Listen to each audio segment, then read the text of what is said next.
Picture a hall built from attention. The walls aren't stone, they're memory. The air tastes like old emotions you thought you outgrew. And in the center stands a mirror that refuses to flatter you. It doesn't make you prettier. It doesn't make you smaller.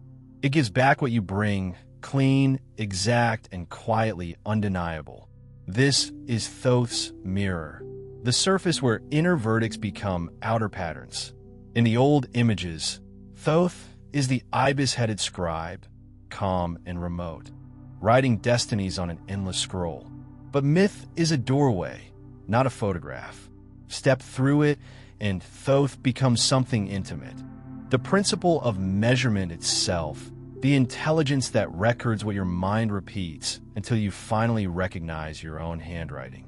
Thoth is less the personality and more a law you live inside. When you judge, you don't merely comment on the world. You press a seal into the wax of reality, and life answers with an imprint.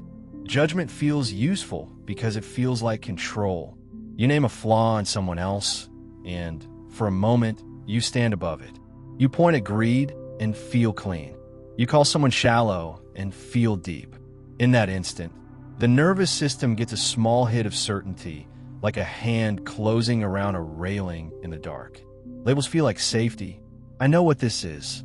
I know what to do with them. But whatever your judgment refuses to meet directly doesn't vanish. It goes underground, and what goes underground grows roots.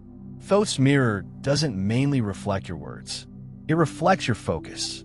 Whatever you keep selecting as significant becomes louder in you. And what becomes louder in you starts to echo around you, because it shapes how you interpret, how you respond, what you avoid, what you provoke. Two people can witness the same moment and walk away with entirely different worlds, because the world they live in is built from what their attention keeps returning to. This is where the mirror becomes uncomfortable and where it becomes magnificent. The mirror doesn't say, "You are guilty." It says, "You are repeating." Judgment is rarely only about what's in front of you. More often, it's a flare from within, an alarm that something inside you is unresolved, unclaimed, or exiled. You judge arrogance in someone and feel heat rise in your chest. Why? Maybe arrogance wounded you once and your body remembers. Maybe you fear your own confidence, so you keep it chained, and seeing it unchained in someone else feels offensive. Maybe you want permission to take up space and hate that you need permission at all. The mirror doesn't force one explanation. It simply holds the pattern steady long enough for you to notice where the string is tied. And the mirror is steady. Your judgments are not. They flare with mood, hunger, exhaustion, old wounds. One day you condemn someone for being too emotional, and the next day you beg to be understood. Judgment is the mind's attempt to freeze reality so it doesn't have to meet it fresh. But reality is a river. It refuses to hold still. So Thoth measures the river. He watches the same kinds of reactions arise in you, again and again, until you notice the measuring device you carry. Many people live with a hidden scale inside them, weighted toward unworthy or unsafe or not enough. From that weight, judgments fly outward like sparks, and then those sparks land back in your life as familiar fires. Watch how quickly the mind can turn a moment into a courtroom. A friend doesn't reply, and the trial begins. Evidence is manufactured from silence. The prosecutor is fear. The witness is imagination. The judge is an old story. I'm not important. I'm always forgotten. The verdict lands in the body, tight throat, clenched jaw, shallow breath. And then you walk through the day carrying it, reading the world through it. Neutral faces look cold. Ordinary delays feel like rejection. The mirror reflects the ruling by showing you a world that fits the ruling. This isn't because the universe is petty. It's because the psyche is faithful.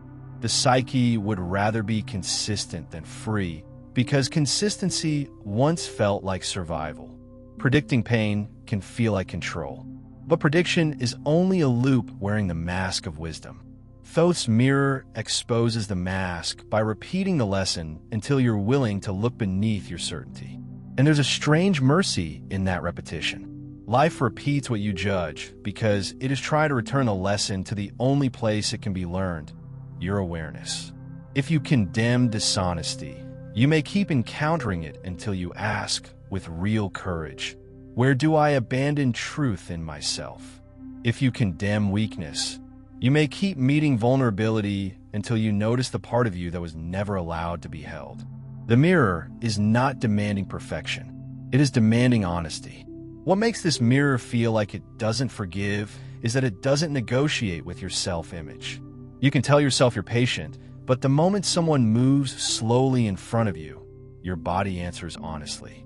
You can tell yourself you're spiritually mature, but the moment someone challenges you, your tone reveals what's still raw. The mirror is ruthless only toward illusion. Toward truth, it is almost tender because truth doesn't need defending. So take this as the first secret. Judgment is not just an opinion.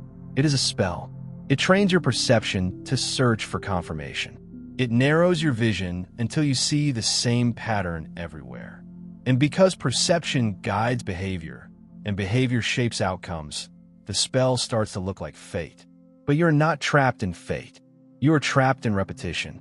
And repetition can be studied. Let the mirror show you something small and human. You walk into a room, and someone's laughter is loud, bright, unfiltered.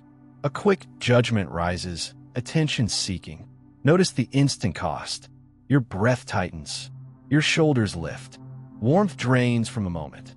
Now ask one quiet question without forcing kindness. What in me feels threatened by loud joy? Did I learn that joy attracts punishment? Am I afraid of being seen? Do I distrust warmth, so I call it fake to protect myself? The mirror isn't asking you to approve of everything. It's asking you to notice what your verdict does to you. Because the cost of judgment is repetition. The more you judge attention, the more you will interpret normal expression as competition. Life becomes a stage full of rivals, and in that crowd you feel alone. Not because the world is hostile, but because your attention has been trained to look for hostility.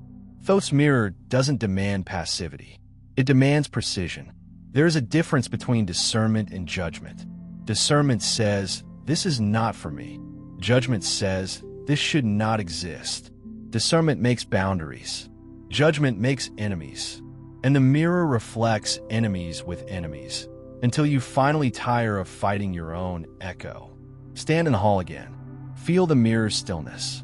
It doesn't rush you, doesn't argue, doesn't persuade. It simply reflects. And in that reflection, you begin to sense that beneath every verdict is a subtler script, ink you didn't know you were writing.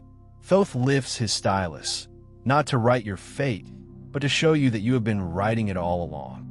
Thoth lifts his stylus, and the strange thing is, you feel it inside your own skull, as if the act of writing is happening behind your eyes. Because that's where the real script lives. Not on papyrus, not on temple walls. In the quiet machinery of perception, where a thought becomes a conclusion, and a conclusion becomes reality. If the mirror is where your judgments reflect back, then projection is the ink that makes those judgments look external. It's how the mind takes something private and paints it onto someone else's face, then swears it was always there. It's not a moral failure. It's a survival trick.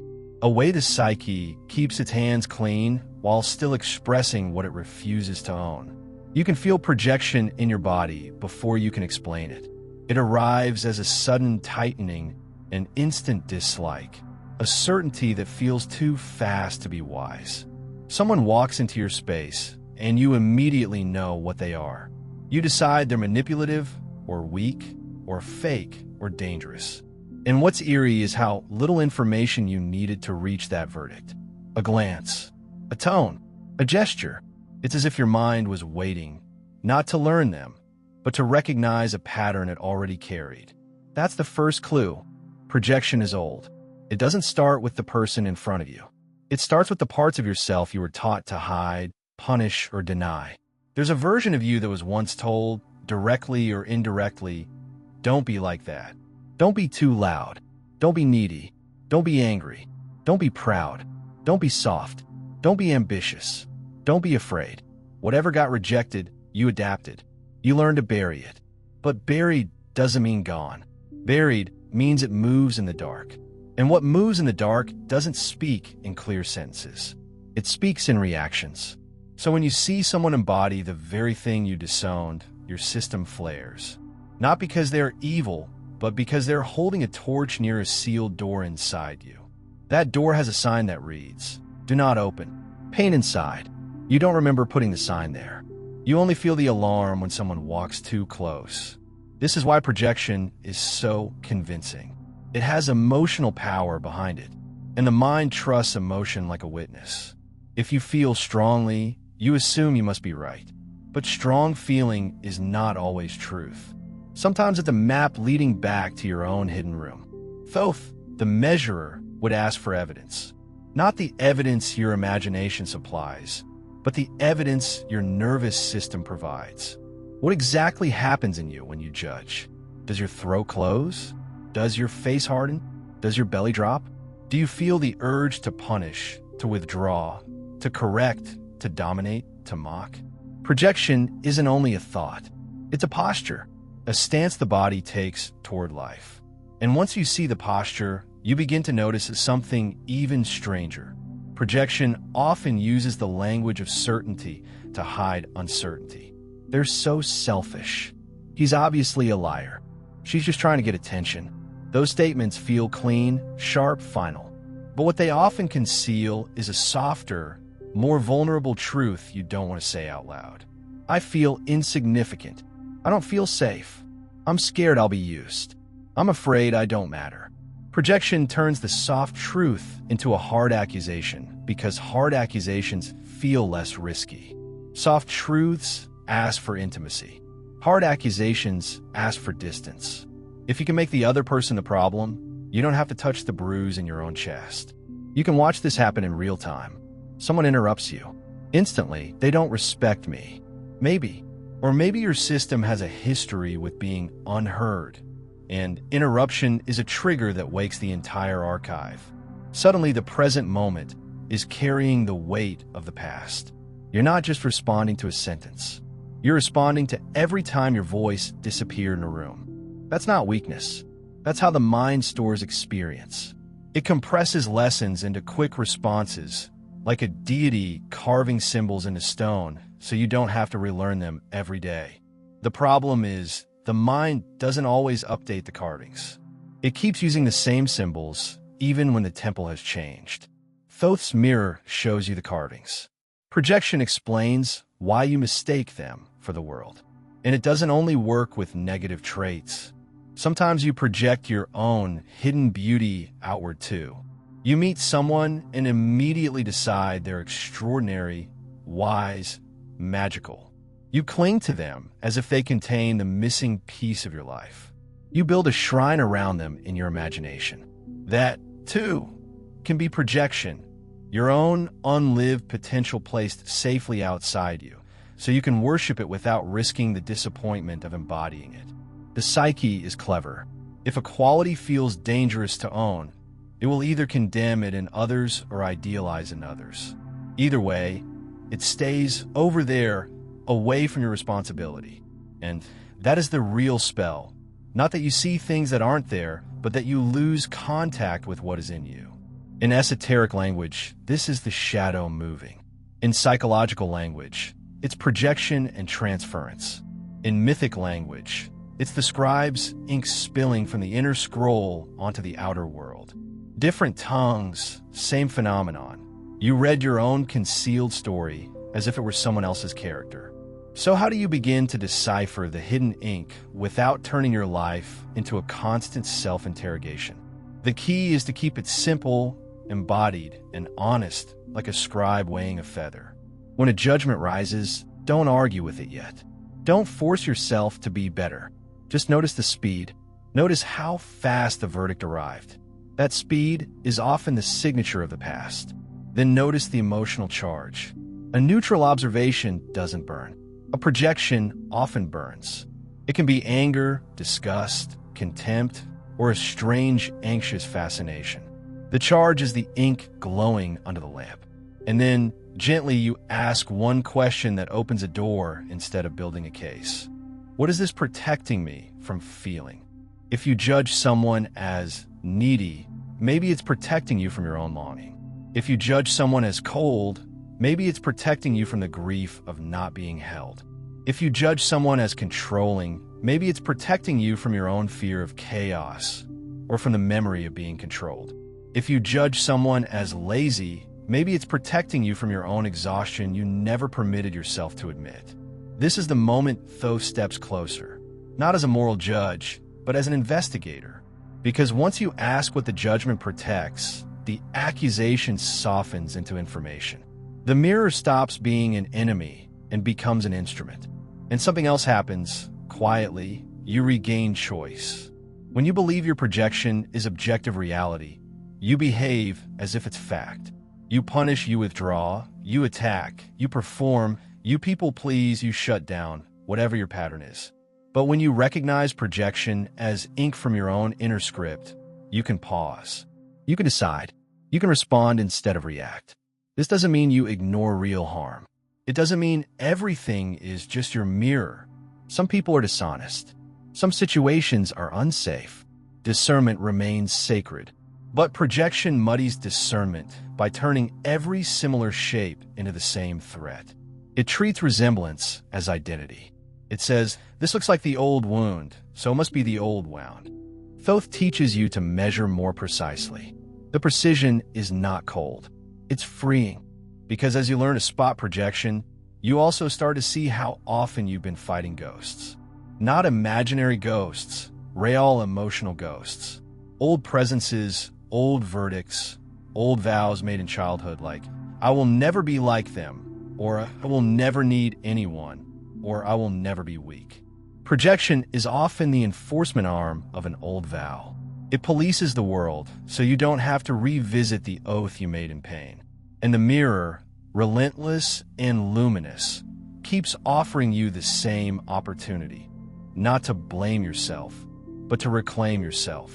To take back the qualities you scattered into the faces of others. To gather your fragments like a scribe gathering scattered pages, arranging them into one coherent book. By the time you understand this, the hall of the mirror feels different. It's still silent, still exact, still impossible to bargain with, but it no longer feels like punishment. It feels like education, like it being taught to read the script beneath the script, to see the hidden ink, and finally admit with a steady breath, this isn't only about them. This is also about me. Once you start seeing the hidden ink, the mirror stops being a mystery and starts becoming a map. And a map does something strange to your suffering. It gives it shape.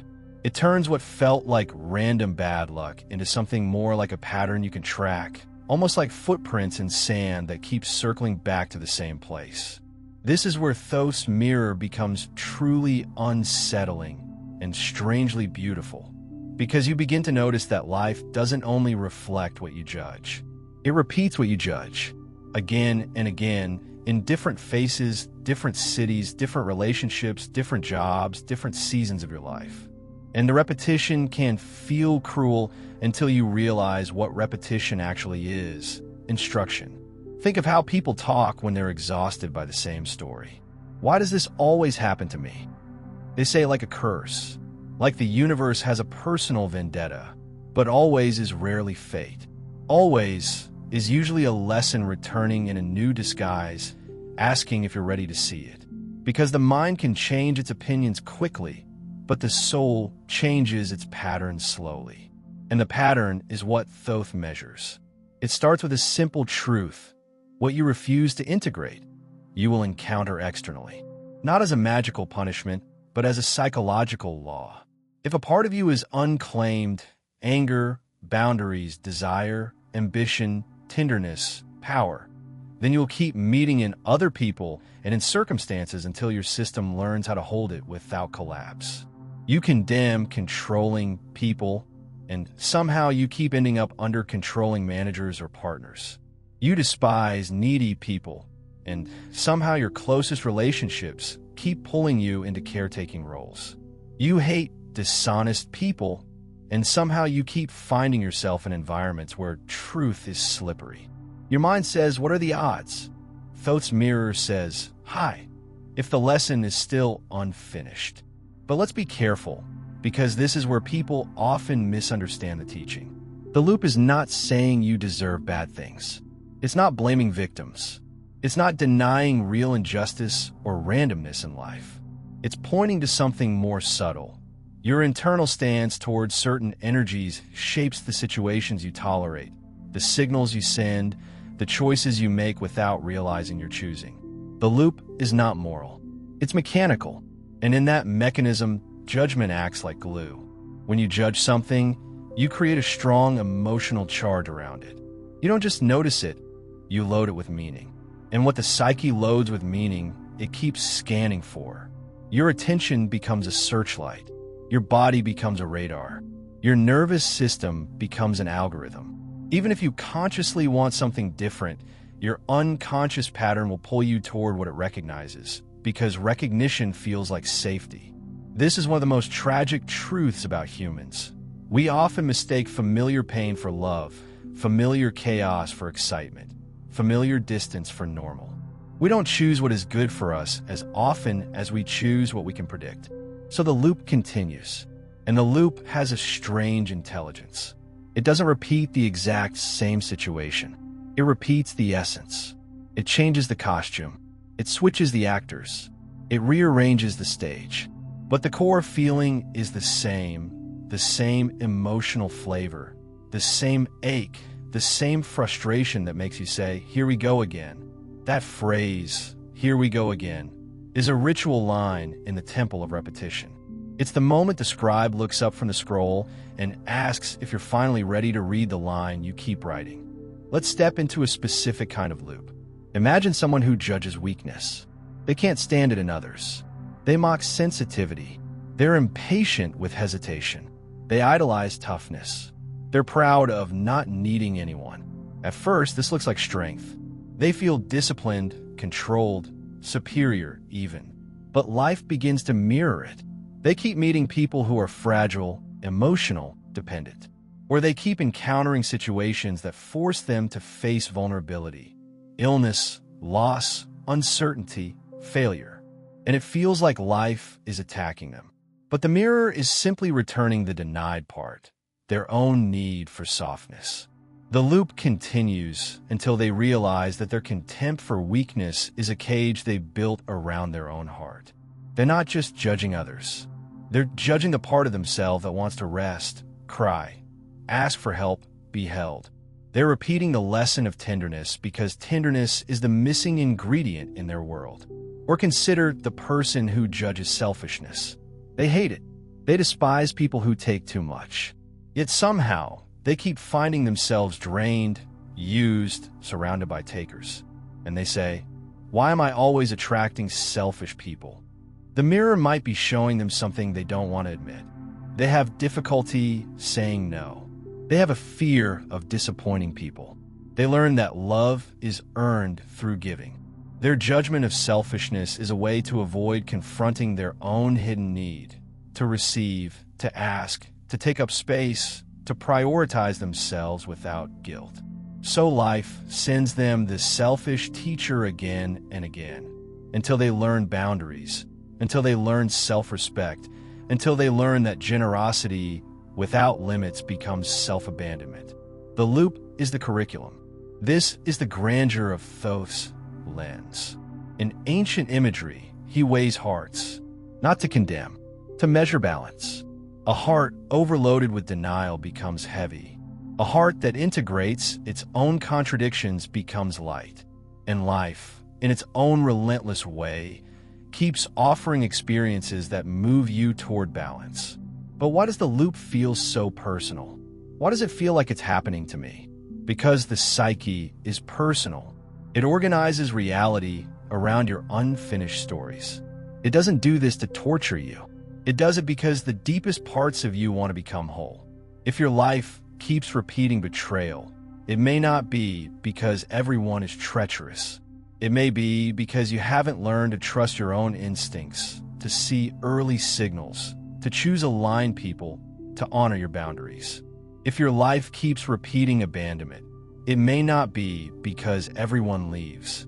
It may be because you abandon yourself, your needs, your truth, your voice, and the outer world echoes that inner abandonment until you stop doing it. Thoth's mirror is not saying, "You caused everything."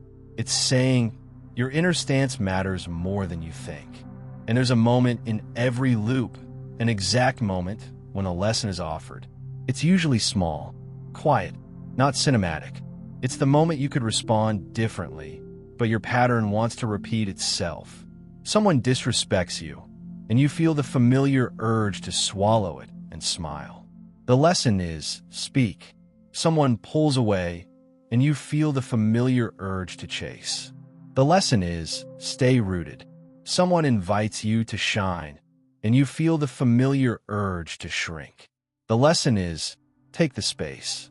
The loop is broken in these ordinary crossroads, not in grand spiritual epiphanies.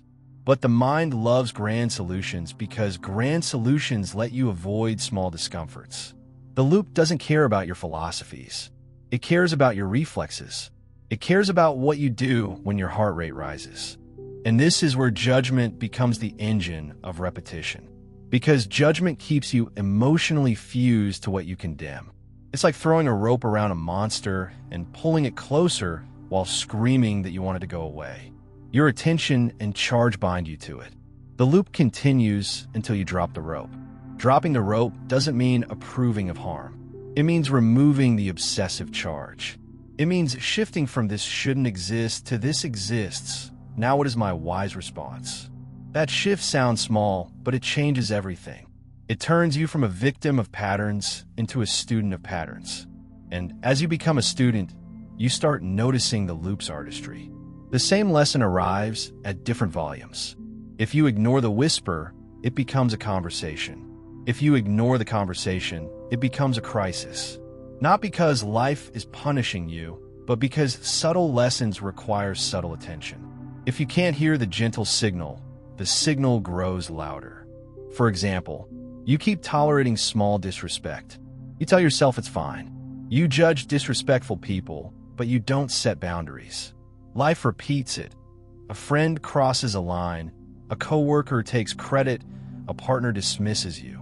Each time you feel the same sting. If you don't respond, eventually the loop escalates. A major betrayal, a public humiliation, a breaking point. The lesson isn't the world is awful. The lesson is, you must honor yourself. This is the core of the repeated lesson. The outer world trains you to do what your inner world resists doing. The mirror keeps reflecting the same theme until you finally shift your stance.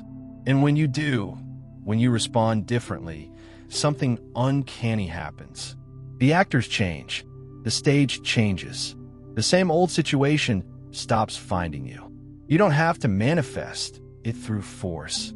It simply becomes irrelevant, like a test you've passed. The loop dissolves because it no longer has a hook in you. Thoth doesn't celebrate loudly. He simply writes a new line. But before the loop breaks, there's often a final, dramatic offering. The last and most convincing version of the old pattern.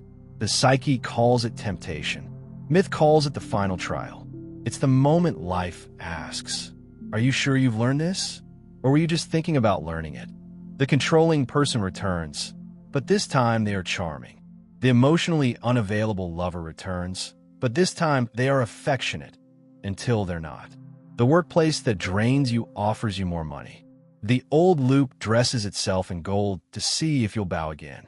And if you do, you don't fail morally. You simply repeat the class. If you don't, you feel a new kind of fear, the fear of the unknown. Because loops, however painful, are familiar. Breaking a loop means stepping into a reality you haven't rehearsed. It means you can no longer blame the same villain. You must meet your life without the old script. That is liberation.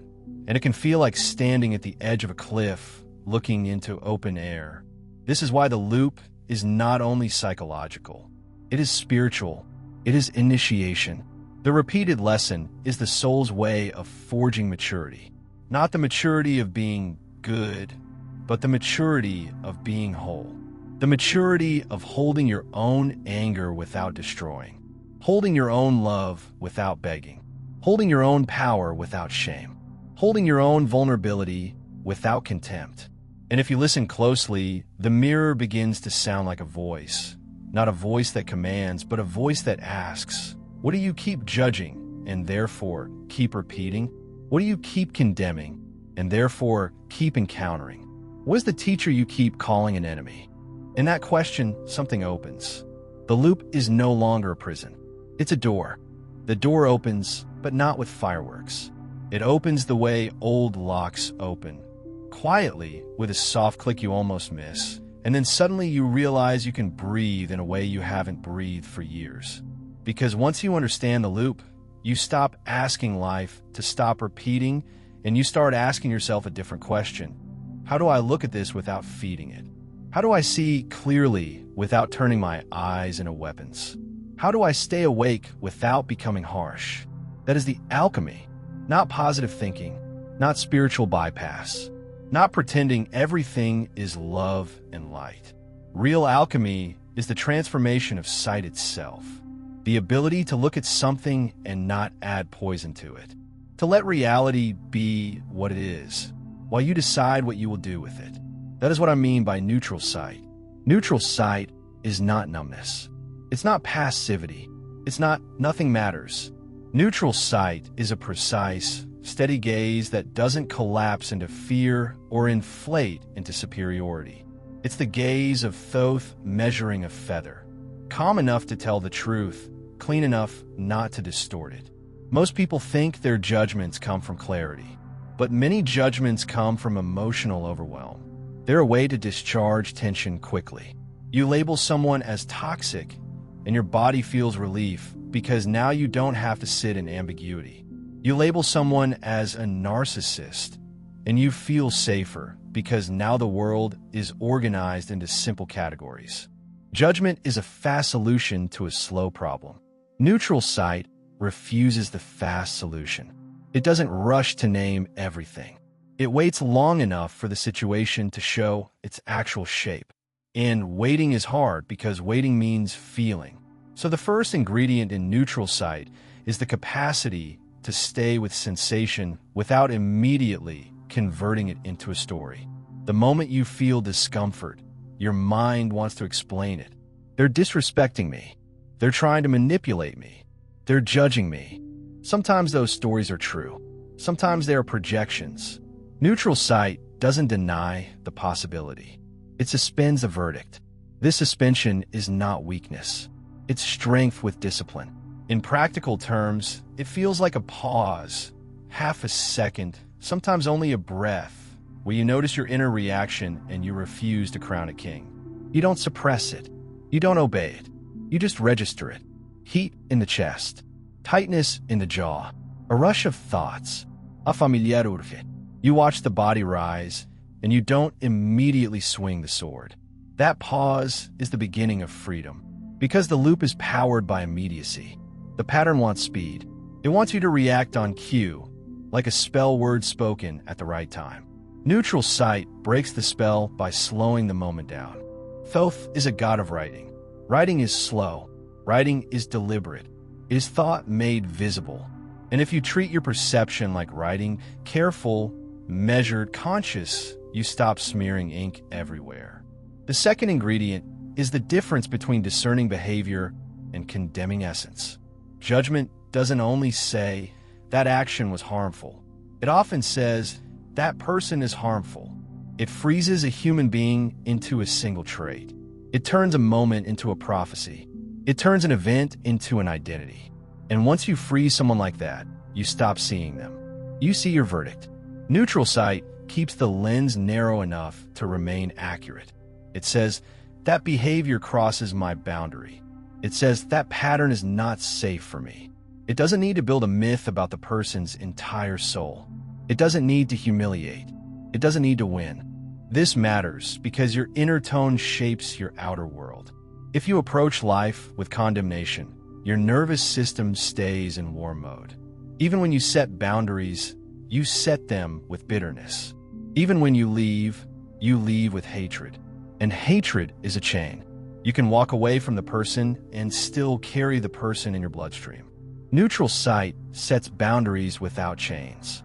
And here's the deeper magic. When you stop condemning essence, you become less condemnable to yourself. Your inner world softens. You stop putting yourself on trial for every mistake. Your growth accelerates because shame is no longer the teacher. Awareness becomes the teacher. Now, the third ingredient is what ancient traditions might call purification of the tongue. Not only your spoken tongue, but your inner speech. Because the way you talk about people is the way you talk yourself into a world. If your inner language is full of contempt, sarcasm, and suspicion, you are constantly bathing your nervous system in threat. Even if nothing is happening, your body is preparing for battle. Neutral sight changes the language from attack to description. Instead of "she's fake," it becomes "her warmth feels performative to me. I don't trust it yet." Instead of "he's an idiot," it becomes "he's missing important details. I need to be clear." Instead of "they're selfish," it becomes "they prioritize themselves. I need to see if our needs can align." Do you feel the difference? One version locks reality into a prison. The other version keeps space for truth to reveal itself. Descriptive language is not weak. It's accurate. It keeps your perception flexible. It prevents you from becoming addicted to being right. And yes, being right can be an addiction. Some people would rather be right than be peaceful, because being right gives them identity. It gives them a role. It makes them feel protected. Neutral sight asks you to release that role, not because you must be humble, but because the role is exhausting. It forces you to carry a gavel everywhere you go. Thoth doesn't carry a gavel. He carries a stylus. He records. He measures. He witnesses. The fourth ingredient is a kind of inner courage that feels almost like spiritual adulthood. The willingness to see your own shadow without self-hatred. Because here's the paradox. You cannot stop projecting if you cannot admit what you are capable of. If you need to believe you're only good, only kind, only wise, then anything bad must be placed outside you. The world becomes crowded with villains because you refuse to hold the capacity for darkness in yourself. Neutral sight is not the denial of darkness. It is the containment of darkness. It's saying quietly and without drama, "Yes, I have the capacity for cruelty. Yes, I have the capacity for selfishness. Yes, I have the capacity for manipulation." Not because you will act that way, but because you are human. When you can admit capacity, you no longer need to panic when you see it. You can respond intelligently instead of reactively. This is why some of the most spiritually dangerous people are those who insist they are pure. Purity that is defended is often just denial. And denial creates projection. Projection creates enemies. Enemies create war. A person who cannot see their own shadow will always be fighting it in the world. Neutral sight ends the war by ending the denial. But none of this means you become naive. In fact, neutral sight makes you sharper. Because when you are not emotionally fused to your judgments, you can see patterns more clearly. You can notice manipulation without being obsessed by it. You can recognize dishonesty without becoming cynical. You can perceive danger without turning life into a battlefield. This is the alchemical gold, clear discernment without hatred. So how do you do it? In the middle of real life, when your nervous system is already lit up, you return to the mirror. Not the metaphorical mirror only, but the inner act of reflection. In the moment you feel the surge, you do something almost simple enough to overlook. You relocate your attention from the other person's supposed essence to your own experience. You don't ask, "What are they?" You ask, "What is happening in me right now?" That question is not self-centered. It is grounding. It brings you back to the only place you can actually work, your awareness. The outer world is often beyond your control. Your perception is not. And then you decide your next action from clarity rather than charge. Sometimes neutral sight says, "Step back." Sometimes it says, "Speak directly." Sometimes it says, "Leave." Sometimes it says, "Listen." Sometimes it says, forgive. Sometimes it says, don't. Forgiveness is not mandatory. Boundaries are not optional. Neutral sight holds both. There's a certain kind of magnificence that begins to build here, because you realize you are becoming a different kind of human. Not a human who never feels anger. Anger is sacred information. But a human who can feel anger without becoming anger. Not a human who never judges. Your mind will always categorize. But a human who notices the categorizing and refuses to let it become cruelty.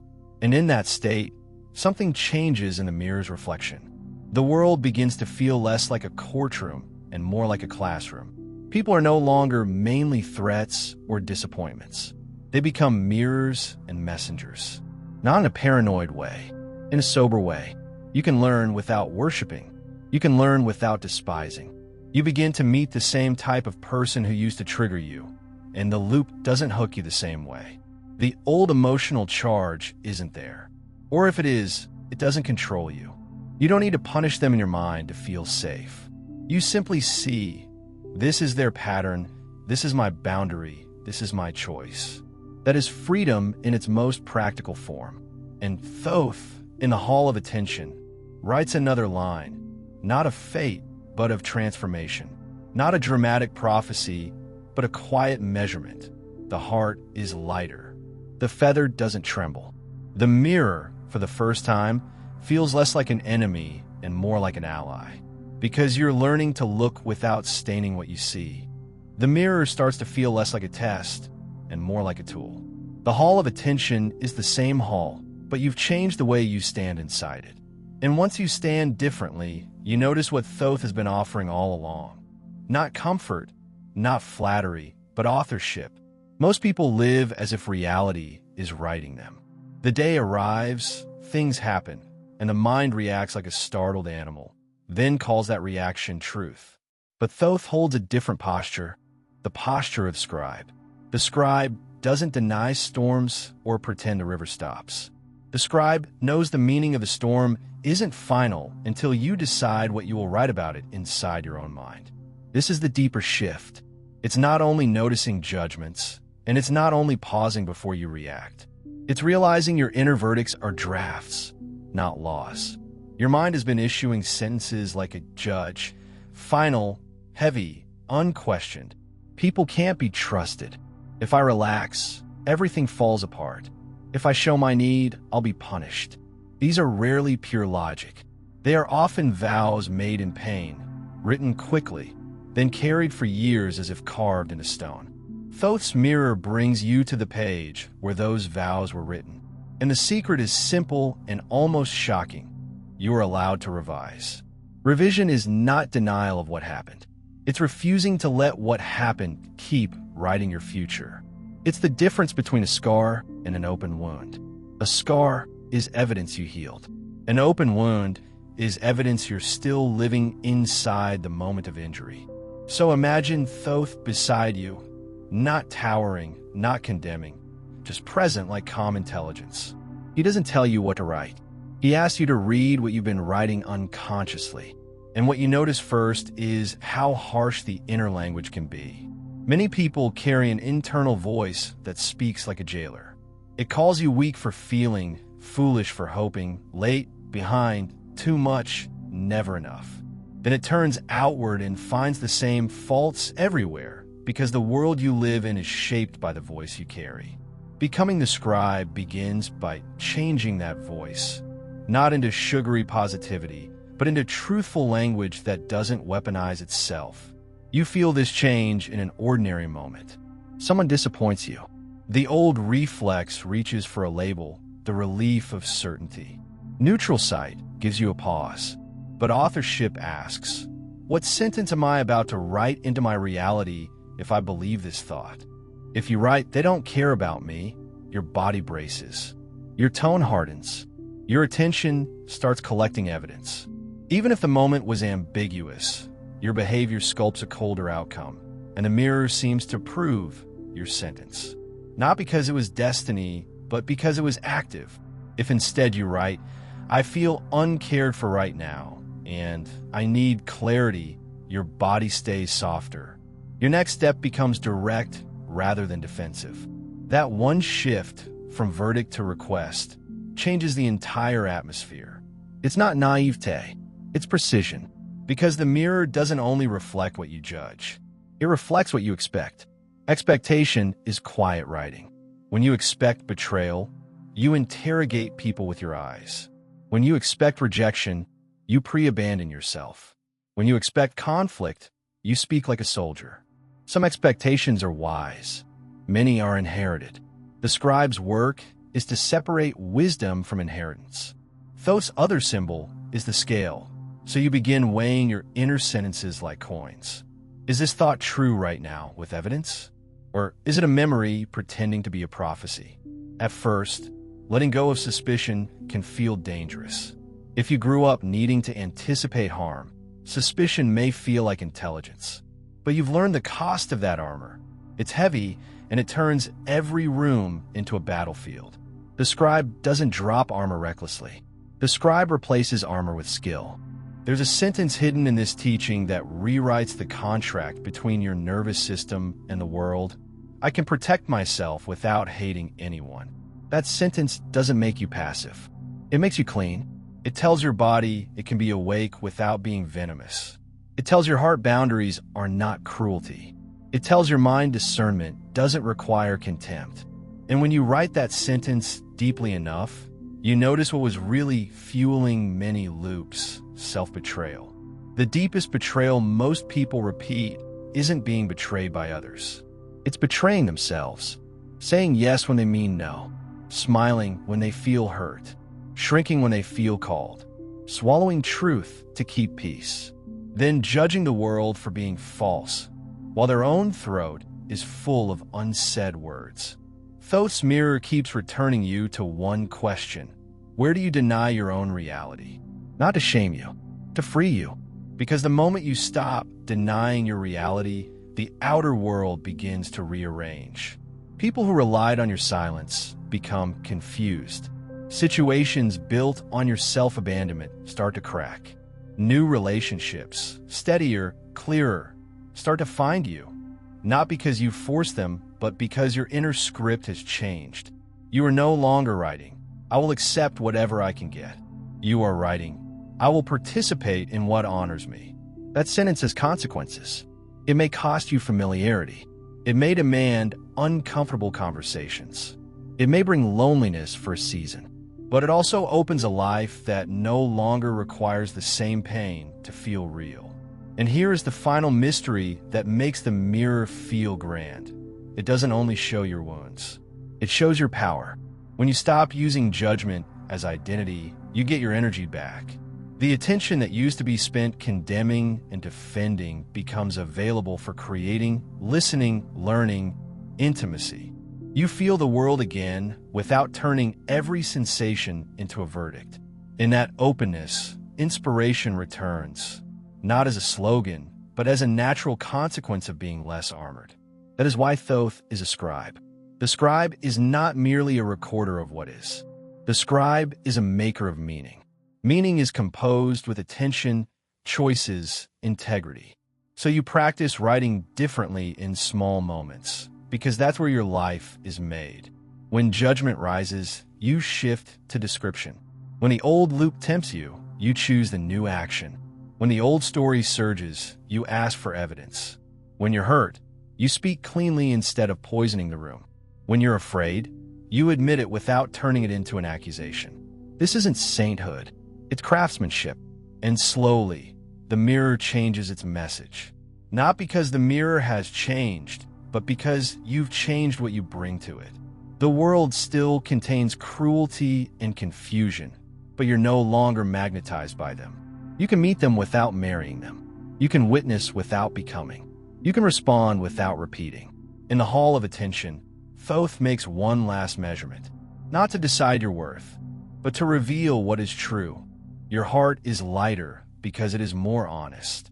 The feather doesn't tremble against your defenses. The mirror doesn't reflect a war. It reflects a human being learning to be whole. And when you leave the hall, you don't leave with a commandment. You leave with a pen. You leave knowing that every time you judge, you're writing a loop.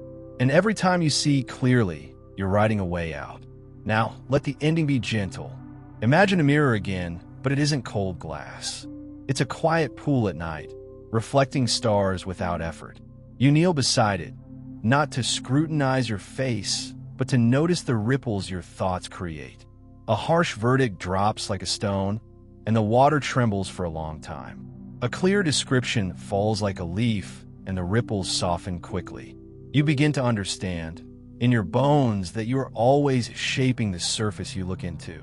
You don't need to hunt every judgment.